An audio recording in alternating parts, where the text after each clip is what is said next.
दोस्तों नमस्कार। क्रिकेट का विश्व कप मुकाबला संपन्न हो चुका है और फाइनल मुकाबले में भारतीय टीम को हार का सामना करना पड़ा है और ऑस्ट्रेलिया जो है वो छठी बार विश्व चैंपियन बन करके उभरी है। लेकिन आज के इस वीडियो में हम लोग क्रिकेट के इन हार जीत के कारणों के बारे में चर्चा नहीं करने जा रहे हैं, डिस्कशन नहीं करने जा रहे हैं, बल्कि इस क्रिकेट मैच से पहले राजनीतिक गलियारे में क्या चल रहा था, यानी कि बीजेपी और कांग्रेस के दिमाग में इस मैच को लेकर के क्या चल रहा था, इस चीज़ के ऊपर मैं आपका ध्यान आकर्षित करना चाहूँगा। हो सकता कि आप में से बहुत से लोगों का ध्यान इस पर गया होगा और नोटिस किया होगा, और हो सकता है कि बहुत सारे लोगों ने इस चीज़ को ध्यान नहीं दिया होगा, उनके जहन में ये चीज़ नहीं आई होगी। तो आज के इस वीडियो में हम लोग यही डिस्कस करने वाले हैं।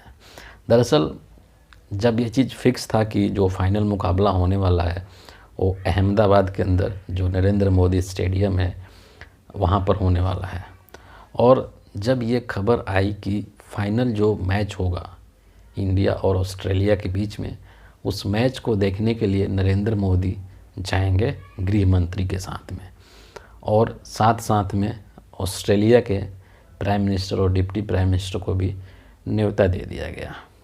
और जैसे ही ये कन्फर्मेशन आई कि नहीं, नरेंद्र मोदी जो है वो श्योर जो है वो मैच देखने जाएंगे नरेंद्र मोदी स्टेडियम के अंदर, तो इस खबर के पुख्ता होते ही सभी के दिमाग में, जितने भी भारतीय हैं सभी के दिमाग में एक दृश्य उभर करके सामने आने लगा। और वो दृश्य था, याद कीजिए आप, चंद्रयान के समय का, जब चंद्रयान 3 का साउथ पोल पे चंद्रमा के सॉफ्ट लैंडिंग की जब चल रही थी, तो अचानक से जब पूरे देश और पूरी दुनिया जो है उस सॉफ्ट लैंडिंग को देखना चाह रहा था और देख रहा था, अचानक वहाँ पर हाफ स्क्रीन के ऊपर नरेंद्र मोदी का चेहरा दिखाया जाने लगता है। तो यहाँ भी कुछ ऐसा ही हुआ कि लोगों के जहन में ये चीज़ आने लगे कि अगर स्टेडियम के अंदर नरेंद्र मोदी मौजूद होंगे तो हर मिनट में, हर दूसरे मिनट में स्क्रीन के ऊपर नरेंद्र मोदी का चेहरा देखने को मिलेगा। और जब देश की जनता को ये सब चीज़ें महसूस होने लगी, वो ये फील करने लगे कि ये चीज़ होने वाला है, तो राजनीतिक पार्टी कैसे पीछे रह सकती है। कांग्रेस के दिमाग में भी ये चीज़ें आई। और दूसरा जो इसका पहलू था कि क्रेडिट है ना, क्रेडिट लेंगे, यानी कि अगर इंडिया ये विश्व कप का जो फाइनल मुकाबला है वो जीत जाती है तो इस चीज़ का क्रेडिट नरेंद्र मोदी लेंगे, और उसमें इनको पूरी मदद मिलेगी भारत की जो दरबारी मीडिया है, जो गोदी मीडिया है, जो कि इस जीत का पूरा श्रेय नरेंद्र मोदी को देंगे, और मोदी के नाम से हेडलाइंस चलने शुरू हो जाएंगे। इसके साथ ही नरेंद्र मोदी वहाँ पर वही जो है इमोशनल स्पीच देंगे और ये सारी चीज़ें करेंगे, और इन सभी चीज़ों का कुल मिलाकर सारांश यही होगा कि इस मैच के जीतने का श्रेय नरेंद्र मोदी लेंगे और इसका राजनीतिक लाभ उठाना शुरू करेंगे, या राजनीतिक लाभ उठाने की कोशिश करेंगे अपने भाषणों में, चुनावी रैलियों में, या किसी भी ऐसे पब्लिक प्लेटफॉर्म पे या जनसभा के अंदर। ये जग जाहिर है, पूरे देश को पता है। तो फिर अब इसमें कांग्रेस वाले जो है उन्होंने क्या चालाकी किया कि कांग्रेस वालों ने 2 दिन पहले से ही, फाइनल मैच 19 को है, तो इसके 3 दिन पहले से ही उसने अपने तमाम जो ट्विटर और जो सोशल मीडिया के जो हैंडल्स हैं, चाहे वो ट्विटर हो, फेसबुक हो, इंस्टाग्राम हो, जो भी सोशल मीडिया के प्लेटफॉर्म है, वहाँ पर उन्होंने पहले के जो विश्व कप इंडिया ने जीत रखे हैं, है ना, यानी कि 1983 के और 2007 के, जो कि कांग्रेस के शासनकाल के अंदर हुआ था, तो उसका पोस्टर बना करके और ये लोग जो है अपने सोशल मीडिया हैंडल्स पर उसको प्रसारित करना शुरू कर दिए। इसके पीछे का उद्देश्य क्या था? पीछे का उद्देश्य ये था कि अगर इंडिया ये फाइनल मुकाबला जीतती है, विश्व कप अपने नाम करती है, और अगर बीजेपी के द्वारा, नरेंद्र मोदी के द्वारा और गोदी मीडिया के लोगों के द्वारा जब इसका क्रेडिट नरेंद्र मोदी को दिया जाएगा तो उसके काउंटर के रूप में हमारे पास ये कहने के लिए होगा कि आप जो है ज़्यादा आपको उछलने कूदने की ज़रूरत नहीं है। अगर आपके शासनकाल में एक विश्व कप इंडिया ने जीता है तो कांग्रेस के शासनकाल में हमने 2-2 बार विश्व कप जीता है। मतलब आप समझ रहे हैं कि अगर बीजेपी एक कदम आगे रही तो कांग्रेस उससे 2 कदम आगे थी।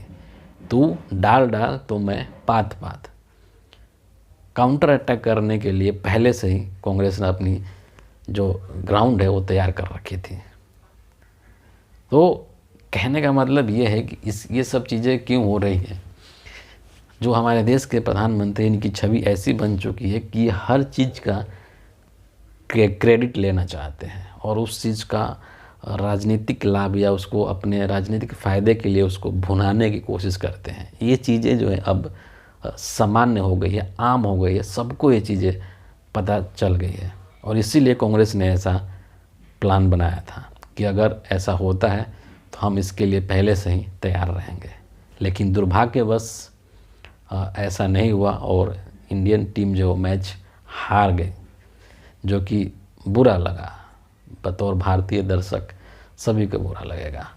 तो कहने का मतलब ये है कि अभी जो हमारे देश के अंदर ऐसी राजनीतिक जो चल रही है या ऐसी राजनीति हो रही है कि हर चीज़ को राजनीति के नज़रिए से देखने की आदत बना दी गई है। मतलब कि इसके पहले ऐसी चीज़ें नहीं होती थी। आप अगर ध्यान दें कि 2014 से पहले इस तरह के हर चीज़ का राजनीतिकरण नहीं किया जाता था। क्रिकेट का राजनीति से संबंध रहा है, नो डाउट, लेकिन ऐसा नहीं था कि हर चीज़ की क्रेडिट मैं लूँगा। हर चीज़ जो अच्छा होगा देश के अंदर, चाहे वो कोई भी करे, चाहे देश के वैज्ञानिक करें, चाहे देश के खिलाड़ी करें, चाहे कोई भी करे, तो उसमें क्या, तो मोदी के चलते ये हुआ है, मोदी है तो मुमकिन है।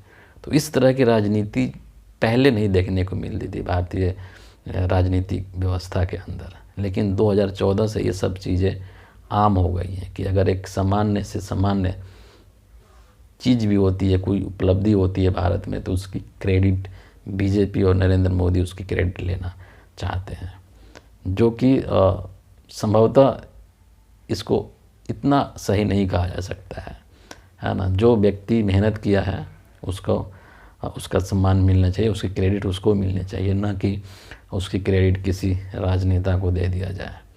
चंद्रयान के टाइम पर भी ऐसा ही हुआ था, आप सभी ने देखा था कि कैसे उसके पोस्टर्स बनवा करके, और उस पोस्टर के अंदर नरेंद्र मोदी के अलावा और किसी का चेहरा नहीं था, और उसकी क्रेडिट लेने की कोशिश की गई भाषणों में, हर जगह पे। और यहाँ भी कुछ वैसा ही प्लान था कि अगर इंडिया वर्ल्ड कप जीतती है तो इसका श्रेय जो है वो नरेंद्र मोदी को दिया जाएगा कि मोदी है तो मुमकिन है, मोदी के अगुवाई में देश जो है वो विश्व कप जीत गया।